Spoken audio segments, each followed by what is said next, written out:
So while some South Africans are chasing jobs, others are chasing their big break on the PGA Tour. And look, somewhere in the middle, SARS is chasing down fuel cartels tampering without diesel. It is Wednesday, and in today's show, youth unemployment hits a grim new high. Eskom explores new technology that could keep the lights on without breaking the planet. And WhatsApp quietly rolls out ads, whether you ask for it or not. My friends, let's get into it. And kicking us off with current affairs, not the best news I have to say. South Africa's youth unemployment rate has just hit 46.1%. That means that nearly half of everyone under the age of 35 isn't working, isn't studying, and isn't in training. This means no job, no hustle, and no next step. Even graduates are reportedly struggling. 1 in 4 with a degree still can't find work.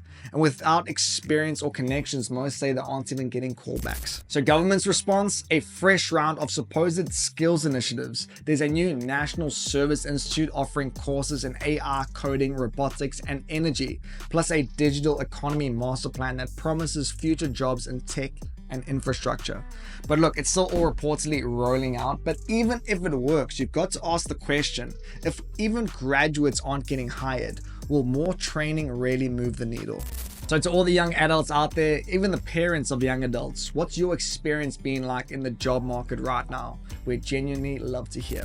And on to our quick fire mentions. Helen Zille has officially entered the race to become the DA's mayoral candidate in Johannesburg. She's recused herself from the selection panel and says that she'll step down as federal chair if chosen. More than 250,000 people are still waiting on birth certificates, some for over 7 years. And without them, kids can't enroll in schools, access grants, or even get ID books to write matric.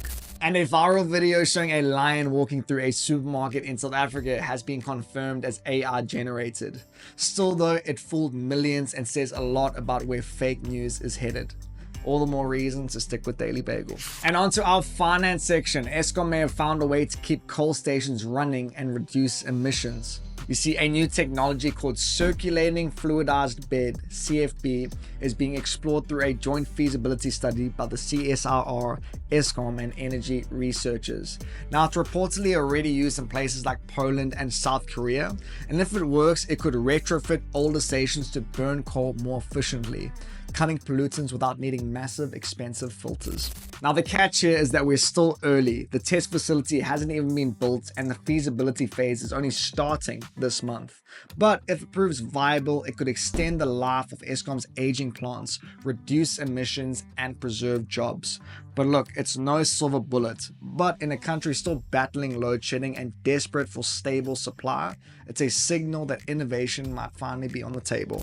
And next up, I gotta say, this one's pretty interesting. There is a thriving black market for diesel in South Africa, and it's reportedly costing the state nearly 4 billion rand a year in lost tax revenue.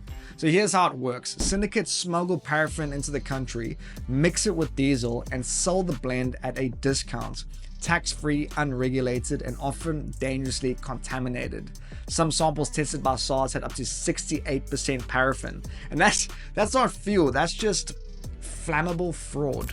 And let me just say, it's industrial in scale. I mean, one company alone had 8.6 billion rand with a B in bank flows over 4 years, running dozens of illegal tanks and depots.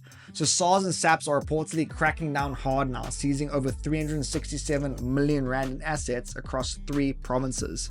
But look, this is no small operation. It's an entrenched underground economy running on falsified import docks and rigged tankers. And so look, while this week's raids may have made headlines, this game's been running for years, just better hidden than most people realized. And onto our quick fire mentions. Storage has reported solid earnings growth in South Africa and the UK, but its dividend slipped 6% after dropping its payout ratio from 100% to 90%, a first since listing. And in Parliament, MPs have grilled mobile networks on why mobile data still expires. Operators say that scrapping expiry would raise costs, with Vodacom likening data bundles to Gautrain tickets, saying it's time-based access, not something that you can keep in the cupboard. Whatever that means. And onto our sports section. Look, even if you don't watch golf, you probably heard about how brutal Oakmont was this weekend. The US Open was soaked. Heavy rain turned one of the golf's toughest tests into a soggy grind, where the rough was thicker, the greens were slower, and the leaderboard quite literally changed with every downpour. In the end though, American JJ Spaun shocked the field with a birdie blitz to claim his first major. So South Africa's Tristan Lawrence looked strong early on, opening with a 67 that put him 5 shots off the lead heading into the final round.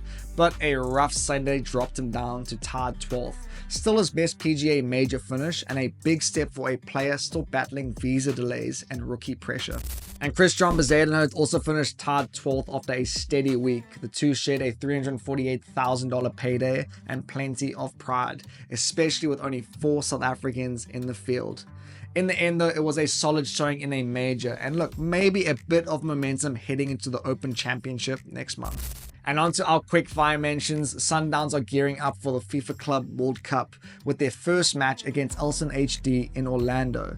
And look, it is a brutal group with German giants Dortmund up next. So making it out would be, and I quote, an incredible achievement. And Rassie Erasmus says that Intercorso Mackie Makaza isn't Springbok ready yet, but he's not far off. After going from Varsity Cup standout to national radar in under a year, Makaza is now set for a Currie Cup debut with the Cheetahs. And look, just months ago he had no pro offers. Now he is one solid season away from a green and gold jersey.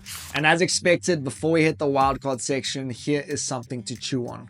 Which metal is South Africa the world's top producer of? Is it A, gold, B, platinum, or C, silver? And if you think that one's easy, you smarty pants, what share of the world supply of that metal do you think we produce? We'll give you the answer at the end of the show. And on to our wildcard section. Look, the time has come. After years of keeping the app ad-free, WhatsApp is officially changing course. Meta has confirmed that it will start rolling out ads and paid subscriptions, but only in the updates tab. This means that your chats stay untouched. But if you want to use WhatsApp to follow news channels, which you obviously don't because you stick with us, or scroll statuses, expect to start seeing promoted content, including businesses paying to reach you directly. So WhatsApp will also let channels offer exclusive posts behind a paywall, with Meta taking a 10% cut, but only after this year. The company insists that your messages, contacts, and group activity remains private, with ads targeted using only basics like city, language, and which channels you follow. You see, Meta's long-term goal here is basically to turn WhatsApp into the West's version of WeChat, a place to chat, shop, and subscribe, all in one app. And as for that Bagel Bite, the answer is platinum. South Africa produces around 70% of the world supply, more than double that of the next country on the list. And my friends, that's it for today's show. Now that you're caught up on this morning's news, this is your reminder to call that one person that you've been meaning to check in on. Sometimes a message means more than we realize. I'll catch you guys all tomorrow. Cheers.